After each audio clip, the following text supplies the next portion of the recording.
sitting and listening to the Lord's words. As they were walking, Jesus entered a village, and a woman named Martha welcomed him into her home.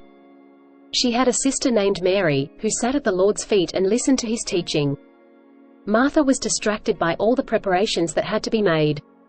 She came to Jesus and said, "Lord, don't you care that my sister has left me to serve alone? Tell her to help me." But the Lord answered her, "Martha, Martha, you are worried and upset about many things, but only one thing is necessary. Mary has chosen the good portion, and it will not be taken away from her." Luke chapter 10 verses 38 to 42. Remember the phrase, Mary sat at the Lord's feet. She desired to draw near to the Lord's face to face and hear his words. She sat quietly and leisurely, not in a hurry to leave. We also need to be like that so that our spirits can find peace and hear the gentle voice of the Lord. Furthermore, Mary sat to listen to his teaching. So we shouldn't be in a rush. We should have enough time and leisure to listen to the Lord's voice. If the time is too short, we must leave just as we enter into sweet fellowship and spiritual communion with the Lord. How unfortunate and unworthy it is. Of course, this is far better than not spending time with the Lord.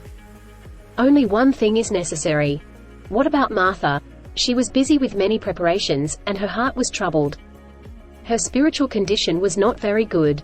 She thought serving the Lord was more important than listening to his teaching. So she came to him and asked him to tell Mary to help her. But the Lord reminded her not to be worried and upset about many things.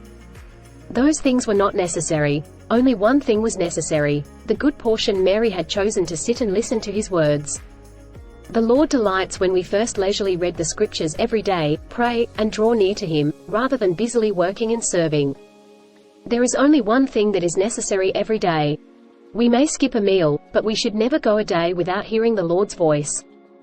Reading the Bible is not as simple as reading a book, because when we read the Bible, the Lord speaks to us through the passages we read.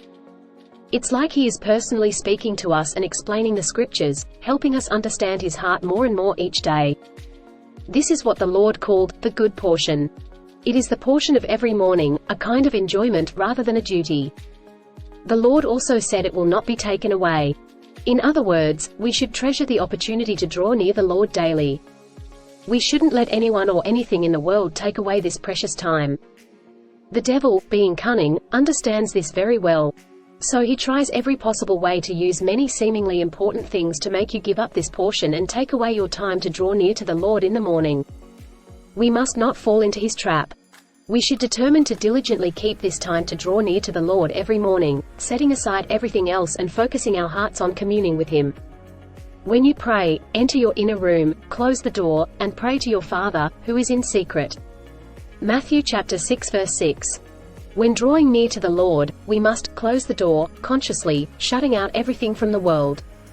Tell yourself, this time is set apart for me to draw near to the Lord. All worldly matters, whether homework, studying, or other work, are put aside. I'm not attached to anything in the world. I come before the Lord with a clear heart. This way, we will surely see God. See Matthew chapter 5 verse 8.